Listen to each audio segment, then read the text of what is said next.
Hey, how's it going, folks? The name's Steffi, and welcome back to another episode of my solo RPG playthrough of 4 Against the Darkness. Okay, right, so in the last episode, events happened. So basically, our party adventured into a new room, which was the lair of a giant spider. Now, this was going to be our first proper test for this new party.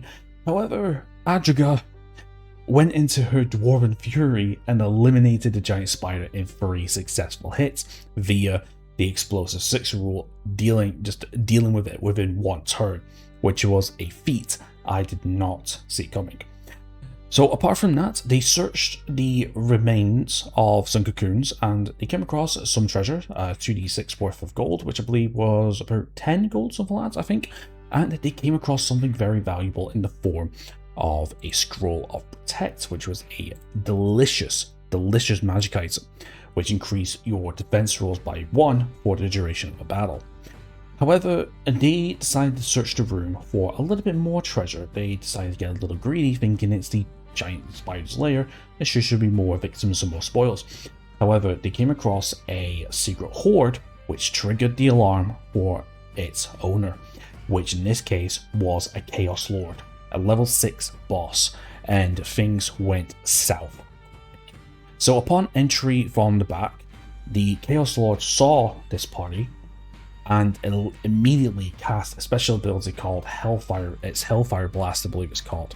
Yes, which unfortunately dealt a good chunk of damage to the entire party, and the party automatically knew that this foe was way above them and decided to flee. Yes, not withdraw, Defi, flee. I got the terminology wrong. But because of the earlier attack, unfortunately, Hazra.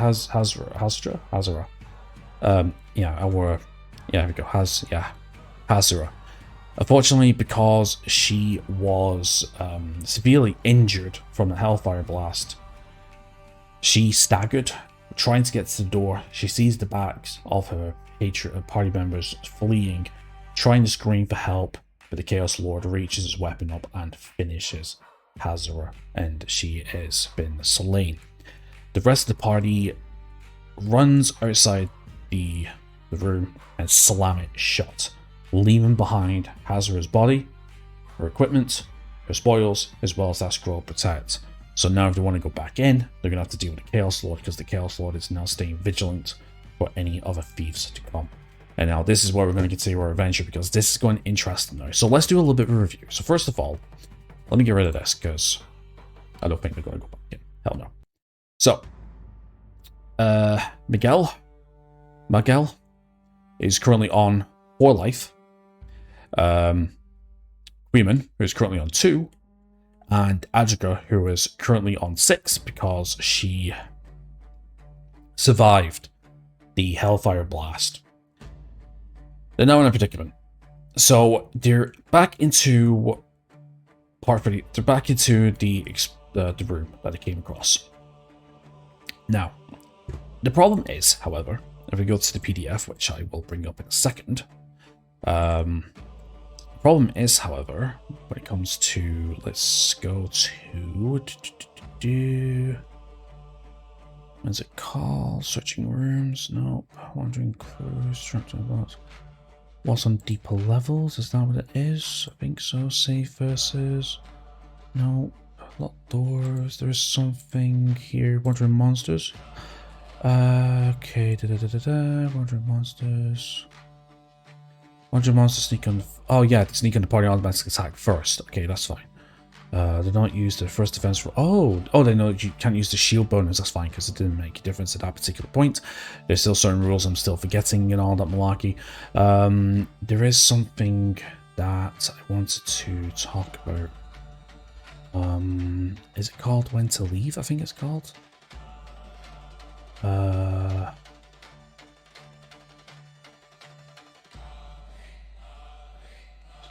Traps, that's what it is.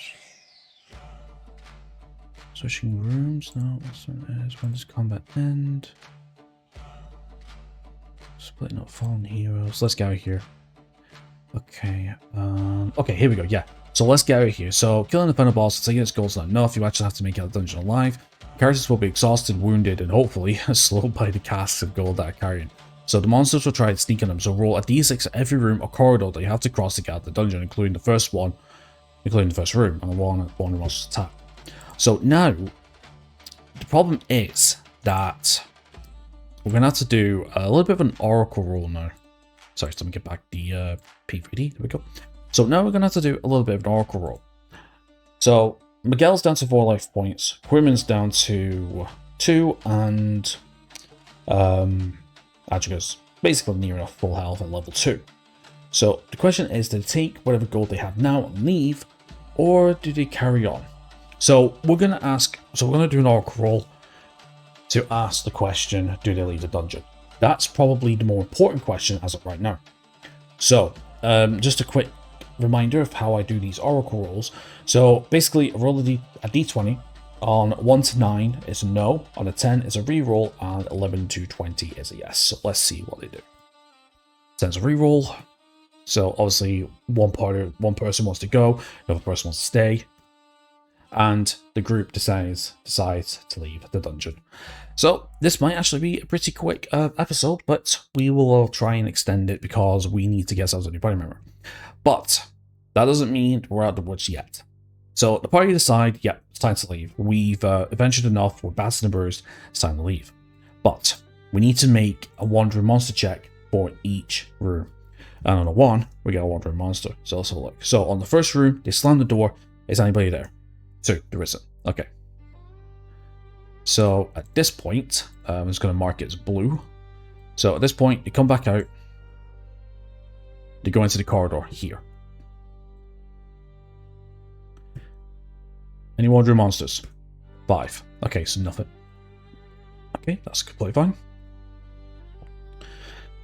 They go into the corridor where they faced the zombies. Obviously still fresh corpses. Has any of them came back, or do we have any new monsters? No, we don't. Okay, we might actually be able to get out here. Okay, so we'll come into the short corridor. Anything here? 5. No. Okay, we're getting lucky up to now. And then finally into the normal door. Yes, there is. Something is waiting for them at the entrance. Just when they thought they saved, they turn the corner and bang, something is there. This is going to be interesting. Okay, right, so first of all, we need to identify who it is. So, what am I doing? What am I doing? I am bringing up the PDF, that's it. Sorry. Okay, right, so now we need to go to the Wandering Monsters section. Wandering Monsters. Okay then, right. So, let's see who it is that we're facing. So, first of all, we need to roll on a d6. 4. So, 4 is minions. Okay, that's not too bad. So now we have to roll on the minions table. So let's go on the minions table. Now that's weird monsters that go on the minions table. So we have up to d6. This is going to be very, very interesting. Okay, so d6. 1. Oh, of course. We're now, yeah, of course. Of course. This only makes sense. But we're facing D2 zombie skeletons or D6 zombies. So 50% chance of each. Oh, 50% chance of each? Oh, 50% chance of each. So is it like skeletons and zombies? It was either one or the other, so... Oh yeah, right, okay. Right, so first of all, let's roll a d2 to determine who it is we're facing. Okay, we're facing skeletons. Okay, this is going to be interesting. Right, and then it's d6 plus 2, right? It is. d6 plus 2. Let's have a look, see how many skeletons. 7. Oh, that's not good. That is not good. That is not good. The party... this must be a secret order or an order from the... this must be an order from the Chaos Lord. Obviously, the Chaos Lord is the lord of this undead crypt, should we say? Because, I mean, I think it's safe to say there's an undead crypt in it. And... they just came and basically arranged. Obviously, the Chaos Lord must have heard the alarm, summoned the guard to basically go camp the entrance, as he dealt with the intruders himself, just in case. Just in case, eh? Right, so we have 7 zombies. This is going to be absolutely mad. Okay, right, this is going to be crazy. Okay, so what we're going to do is we are going to do... we're going to do 7 marks. 1, 2, 3, 4, 5, 6, 7. And then what we need to do is we need to go back to the PDF because we need to see... because I need to remind myself how combat works regarding... where is encounters? Monster attack monsters. Minions. Minions count. Might have 1 less each. When a group of minions loses more than half its initial number, the must make a morale check. Monsters who fight to death do not. So yeah, I just want to double check that. Okay. Counters, here we go. So, when you enter a room, counter monsters, you have 2 monsters, you attack first. No, because there's one room monster, the automatically get the attack first. So, I just want to see... Marching, defense roll. Okay. Right. In a room where as many monsters as a character receives 1 attack. In a room with more monsters than characters, each character receives 1 attack, and you roll randomly to distribute the extra attacks. Exception: if the monsters hate 1 character class, they will always perform extra attacks in that class. Trolls, goblins... Goblins? Trolls, goblins, and kobolds. Trolls, goblins, kobolds hate dwarfs. Orcs hate elves, and undead hate clerics, which we don't have any.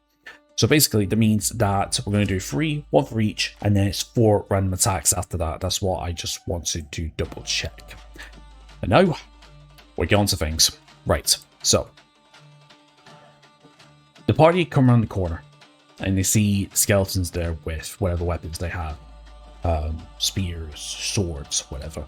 And they automatically attack on sight. So, let's do our 3 attacks first. So, it's going to be fucking...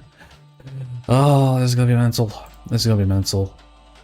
Although I just want to check something first. Wandering monsters, where is it? Okay, Wandering monsters sneak on the party and automatically attack first on the first time in combat. Characters may not use the shield bonus on the first against Wandering monsters.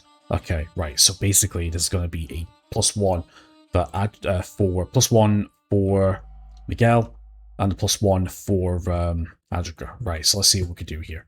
We might actually get a party wipe here, actually, speaking of things. It's going to be interesting. Okay, right.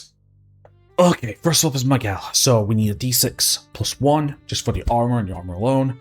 And we need to be at 3. Okay, so he just beats it. Okay, so he beats the first attack. Women is a 0, unfortunately. So it's just going to be a d6. Okay, he success, he saves. That's brilliant. And then we need a d6 +1 for Adrica. And she saves. Right. So that's 1 of each. So skeleton number 4 is targeting Adrica. So that's going to be a d6 +1. Saves. Brilliant. That's skeleton number 4. Skeleton number 5 now is attacking Adrica again. To which she gets hit. Oh, no. No. Oh, yeah. It's fine. It's fine. Because I was going to say it's a +1. It's always a failure, so it doesn't make a difference. So she gets hit. So that 6 becomes 5. So that's skeleton number 6, and now we're going on to skeleton number 7. Sorry, it's attacking Miguel. Or Malgel. And he gets hit as well. So Miguel is down from 4, down to 3. Okay, so now the party come back, they get the shields up. Quimman is fighting for his life, I suppose. Okay, we'll start with Miguel first. So his attack roll is a +1. So d6 +1, which he gets an explosive hit.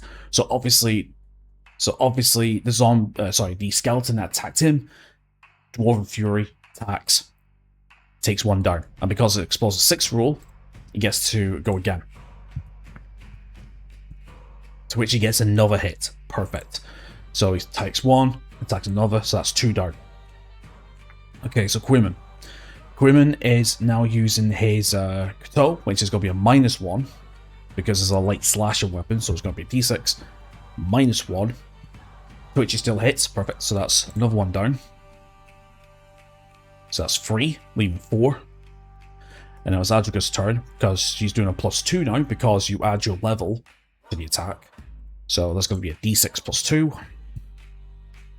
5, takes down another one. Perfect. So just like that, the numbers are now cut in half. So now, because there's 3 left, they take 1 each. So we're going to go back to the skeleton's turn. So basically it's man to man now. So skeleton's going to attack Miguel, but because now this is the second round, Miguel's now primed and primed. So now he can attack. So now he can put up his shield and take his full defense roll, which is now a d6 +2. To which he succeeds. Quimmen, unfortunately, doesn't have a shield or anything like that, and his defense roll is 0, so he's going to take a d6, to which he fails, so he gets cut, giving him 1 health left. Oh my god, might lose both my halflings this run, we'll see. And then in Adriga, taking on her skeleton, she gets the full shield bonus, d6 +2, to which she automatically succeeds regardless, so that's amazing. So now we're going back to Miguel for his counterattack. So we're going to go d6 +1, which he succeeds, but it's not an explosive 6, so that's fine. So that's another one down. Perfect. Okay, so Quimmen, so he's coming in for a counterattack after taking that last hit. So he just needs to do a d6 -1, which fails. So just skims past or just misses. And then Adriga's going to do a d6 +2. Because of her level and her attack, because of her attack level, she cleaves her skeleton. She cleaves her skeleton pretty much, and then we're going back to. So now we're going to go back to the skeleton facing Quimmen, which is going to be d6. So if you can imagine, Fears of Mind, Quimmen comes in with an attack. After he takes his skeleton attacks him, cuts across his shoulder or his chest, or whatever. Tries to go for a swing, but because he's tired and severely injured, overswings, misses, and the skeleton comes down, and unfortunately, just like that, he oversteps, the weapon comes down, Quimmen sees it coming down the corner of his eye, bang, good night, and we lose Quimmen.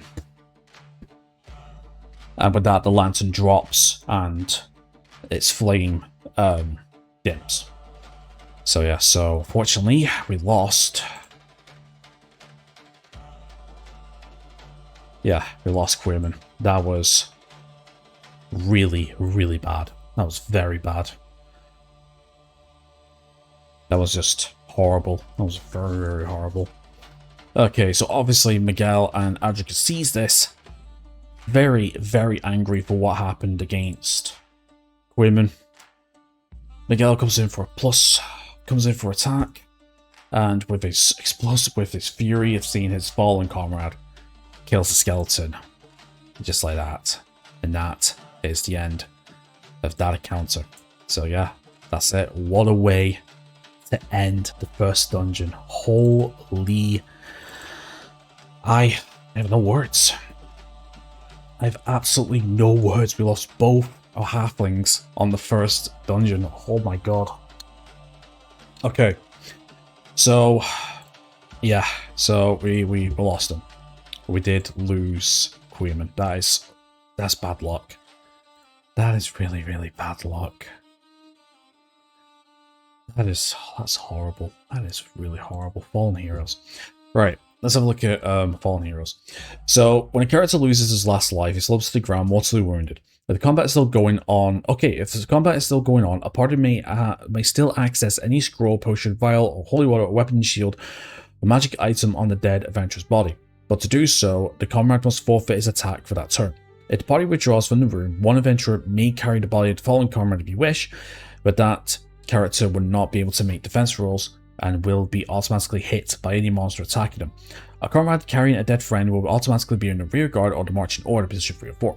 The party may carry a dead comrade out of the dungeon by moving it to the first room of the dungeon. They are assumed to leave the body just outside the dungeon, redistribute among themselves any treasure or equipment that the dead comrade was carrying, and they may continue to venture if they wish. If you leave the treasure on your comrade's body, there's a 5 in 6 chance it will be stolen if left unguarded.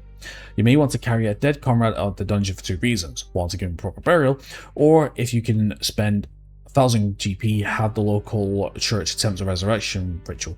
Roll d6. If the result is equal to or lower than the character's level, the ritual success. The character comes back to life and may continue playing the campaign. The roll fails, the money is spent, but the character is irretrievably lost. A new first level character must be chosen to replace the dead adventurer.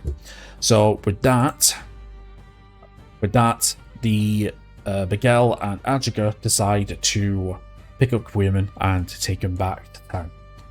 Okay, right, so review time. Okay, so first of all, Adriga's gone, so she's lost a weapon. We lost a scroll protection. We basically lost all that now, so I can just do this, I think.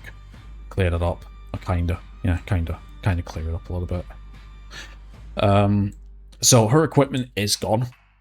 Because the problem is, when you go into a new dungeon, it's classed as a new one, so you can't really go back and get the stuff. So, regarding all this, it's gone. Right, so, so that was, also as well, that was, okay, oh yeah, this here, the monster's killed. What do I want to do? Do you want to continue? No, you know what? No, no. We're gonna start it out. We're just going to we're just gonna make a clean sheet. That's what we're going to do. We're going to make a clean sheet. Or so I thought we were going to. Can I rub this out? Nope. Nope. I'm going to re-add that. That's fine. I can do it in between things. Okay. So they come back to town, and basically they get Queerman his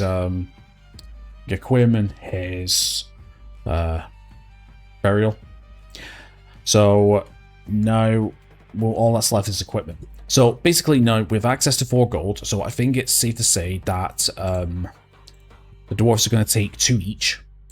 So that's going to be 12 gold for Miguel, and then that's going to be 19 gold for Adriga. They also have a sling and a lantern, so I think, to tell you the truth, the 2 of them are more frontliners, so I think they're going to sell the sling. So we're going to do, oh, sorry, yeah. Don't know, did I have that up the entire time? Yeah, I did, sorry. I just, basically, I was just rubbing all this out, sorry. And going into the dungeon. Sorry, I didn't realize I forgot to change greens, that's fine. Okay, so we need to do this. So basically, now they're going to sell the sling, because personally, I don't think they're going to go into ranged combat, even though it's probably best they want to. But it's fine. Let's go to items, sell equipment. So, sell equipment, you get half its GP rounded down. So, go to buying equipment.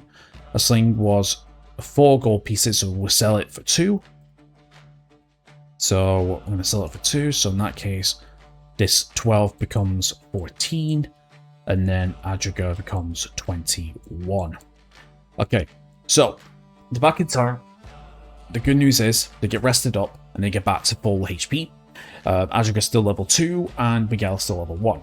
So now we got to a little bit of a problem, because now they're missing 2. They can't really go in without 2 new party members, so that is what we're going to be doing now. Oh yeah, by the way, I keep forgetting, god damn it. I wish I had like a little bit of a hotkey to like, you know, I might still have a hotkey actually, so I can just press it and then just showcase. So yeah, so I added 4 gold here on Miguel, and then I added, so I got 21, and we got 14 gold. So we'll explain about things in a second. Okay, so now, I think it's only fair that we start to roll our 2 next characters. So, let's have a look, see what else we have now. Okay, so, just a reminder to anyone that's just tuning into the series, basically I randomize my class choices. I don't really have a specific irking to certain classes or anything, but it just keeps things interesting. So like the 2 the 2 dwarfs and 2 halflings. So let's get our first replacement. So there's 8. So there's 8 classes. There's 5 traditional and 3 racial. Let's see what we got. 8. Oh, okay, we got another dwarf. This is interesting. Okay, so we have ourselves another dwarf. No, it's a halfling, sorry. Yeah, halflings. Sorry. Yeah, so just to showcase, yeah, so we got Warrior 1, Cleric 2, Rogue 3, Wizard 4, Barbarian 5, Elf 6, Dwarf 7, and Halfling. Yeah, we got Halfling. Alright, so we've got another Halfling then. Okay, cool. Right, so what we're going to do is this. So we need to do... What am I doing? What am I doing? Okay, so now we need to do Stand Wealth, so we're going to do 2d6 gold pieces. So they start off with 7. So we've got 7 gold pieces. Okay, that's cool. 7 gold pieces. And then what we need to do is we need to decide what light hand weapon they got. Have they got slashing or have they got bludgeoning? So slashing is 1, bludgeoning is 2. They got a bludgeoning weapon for a change. Okay, cool. And then I'll deal with that off screen. And then for our final party member, let's do another d8 and 5. Okay, we have ourselves a barbarian this time. So let's go over the barbarian quickly. So a barbarian adds his level to his attack rolls. A barbarian may use a shield and light armor in any weapon. A barbarian may not wear heavy armor. So they can't use magic items, scrolls, or potions. He may grudgingly accept the healing from a cleric, since that's technically not magic but divine favor, and may use holy water. Once per game, a barbarian may perform a rage attack. During a rage attack, add the attack roll the attack roll 3 times, and choose the best result. If the rage attack hits a boss monster, inflicts 2 wounds. So starting equipment is light armor, shield, and a hand weapon, although we may trade the shield and hand weapon in for a 2-handed weapon or a bow. And then we start with 6 gold pieces, and life is 7 plus level. So first of all, we're going to determine the starting wealth. So we're going to go d6. That's going to determine how much coins he has. Just 1 gold piece. So very, very, very poor. And then what we're going to do is this. So we're going to do 1 or 2 things. So first of all, we're going to decide, are we going to go sword and board, or are we going for a 2-handed weapon? So let's have a look. So we're going to go 1 to 2. So 1 is hand weapon and shield. Number 2 is 2-handed weapon. Okay, so it's sword and board. That's completely fine. And then going back to the PDF. Okay, so now we need to decide if it's going to be a slashing or bludgeoning weapon. So 1 is slashing, 2 is bludgeoning. Bludgeoning. Okay, perfect. This actually makes things a bit better because this means that we can expand our damage coverage. So that's pretty cool then. Right, so there is one other thing that I want to do as well while we have the PDF open, and that is shopping. So what I like to do is, for party members that have a successful trip to a dungeon, which in this case is Miguel and Adriga, what I like to do is I like to give him the option of buying things. Now, the way I do this is, I try and play semi-DM and kind of let them choose for themselves in the case of roles. So, in this case, going to the play sheet. So, Miguel currently has 14 gold pieces. So this means that he can only afford things up to his amount of gold. And then from there, it's just a simple rolls. So the first roll is, does he buy anything? You know, oracle rolls. Yes, okay. What does he buy? And then what I do is I do a D whatever of whatever items he could buy. Roll it. Okay, buys, search gold. Does he buy anything else? No. Okay, that's it. So that's what I like to do.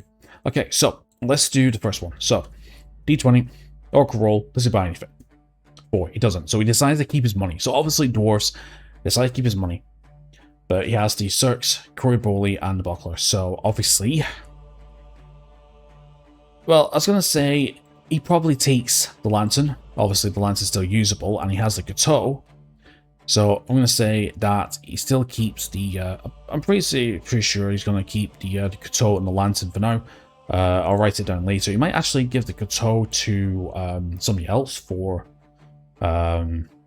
maybe for a slashing option, because we can have up to 3 weapons, I believe. So, you know, and then he'll give the Lantern to someone else. Probably give it to the Halfling, as we know. Say, here we go, save you some money. There you are. Cool. Let's move on.